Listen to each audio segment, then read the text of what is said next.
guys, I hope you guys are having a great day. I want to talk about the Tower Garden home. You guys have seen this in my other videos. I have brought this one into my bedroom. I cleaned it up, replanted fresh. Some of the seeds have sprouted. Some of them I just planted. I want to talk to you about the home and what application, what uses you use it for, how to plant it, where to put it. So first, the basics. The Tower Garden home is designed for indoor use. It has a timer that you can set to I for indoor, and it'll time the pump to water the plants. There is grow lights on it, which are also set to a timer that you want to set your grow lights for 16 to 18 hours a day. There's a 13-gallon reservoir, 16 medium-sized plants, and space for 16 small plants. Because you're growing inside, oh dear, Lexi. Because you're growing inside, you want to pick the right plant to grow inside. And I do talk about that in other videos, so I'm not going to go into that here too much. I do have strawberries growing, which I have. This is the Albion variety, which will do well indoors. We found also outdoors in winter in my area. Albion will grow pretty much everywhere. I think do very well across the country. And these are what's called bare root strawberries, and then they were put into rock wool, and they're growing like that. You don't want to start from seed. I have other videos on strawberries. Search for that. And also, because these are indoors, we're going to get flowers, but we're not going to have bees to pollinate them. So I'm going to be buzz pollinating them with an electric toothbrush. I do have some celery growing here. Where's the celery? There it is. Celery. I have purple cabbage. I have a broccoli called Artwork Hybrid Broccoli. Of course, this is a big plant, and a lot of, I usually grow it outside on my tower garden. I'm going to try it on the indoor tower garden and keep the leaves trimmed back. I have neighbors with tortoises that'll love them, and see how it does. I'll let you guys know. I'll do a video of it in a little bit after the broccoli has gotten bigger. I'm growing these peppers here, and if you guys remember or know from other videos, peppers do require some wind and insects flying through them. They're self-pollinated, but they need some stimulation to pollinate, and so those I'll buzz pollinate also, just with an electric toothbrush. I'll just buzz to release the pollen. This is a zucchini. Now people say, oh my gosh, zucchini, you need to hand pollinate. This is actually a parthenocarpic variety. Parthenocarpic zucchini and squash and cucumbers do not need pollination by bees. They're parthenocarpic. Here you go. Parthenocarpic, you want to look for those varieties. This is a diva cucumber. And they will actually pollinate. They're seedless, and so they don't need pollination at all. It's kind of neat. So it's important to find a good location for your tower garden.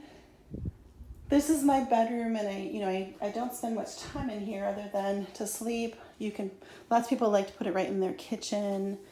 And I've had them in my dining room and my living room before, and I like that, except, I love the lights. I feel like a moth to a flame. I go to them and I just find it very therapeutic, but other people can sometimes find 18 hours of the lights to be a little bit too much.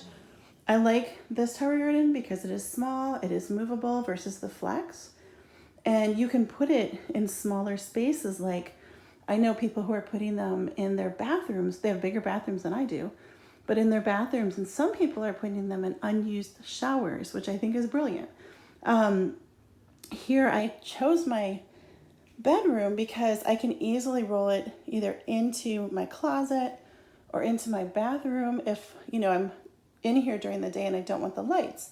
Like, if I don't feel good, then I can just roll it into the closet and turn off all the lights and take a nap. So, that's easy for me. And then an important thing with an indoor tower is that you start your seeds inside as much as possible. Of course, you can't do that with strawberries. I've talked about that a million times, but it's so easy to start a seed on an indoor tower garden. For instance, here I planted this cucumber here. It's called Big and Tasty. I'm not going to grow it inside. It's too big of a plant. but I'm going to put this one outside. But I wanted to show you that I just put 2 seeds in there. And if I was going to plant it inside, all I'd have to do is walk over and pop it in. And it's going to sprout. I did romaine lettuce earlier today. This pepper is sprouting. This broccoli is sprouting. So just make sure that the grow lights are close to the plants. They're super maneuverable. Make sure that they're close to the plants and they that the plant is sprouting in full sun. That's really important. I do a lot indoors. I do a lot of like bib lettuce, lemon sorrel, mizuna, romaine, gourmet lettuce, all of these things. Muir lettuce does really well. Any of the herbs, oregano, thyme. I'm trying sugar snap peas just to see what happens. You can do chives, celery. You can do cilantro. You know what's so cool about cilantro is that it does not like the heat. So bring it inside in the summer and grow it inside in the summer and it'll be very happy. Same with spinach. Swiss chard is really good. This is actually a flower. I call it Dad because I got it from a plant my dad used to grow. Now, you know, going back to some of the bigger plants, I do arrange my seeds by big to small. I'm not going to grow a watermelon inside. It's way too huge. A cucumber is way too huge. Some of the pumpkin is way too huge. Eggplants, certainly you can grow eggplant inside. It's like a pepper where it has everything in the flower that's needed to pollinate the plant. And so you would just buzz pollinate it. Probably better to stick with the Asian eggplant varieties, which are smaller plants. Tomatoes, again, we've talked about that. I have another indoor garden where I talk about growing tomatoes inside. You can do it. It's a little, I wouldn't do it in the home. I would do it in the flex because the flex has a larger reservoir, the flex with grow lights. But then you really have to make sure that you get a grow light coverage. So you need to get an external grow light. That's something you can ask me about. Kale, yes, definitely. Growing kale, you can grow cabbage, you can grow, I've got the broccoli.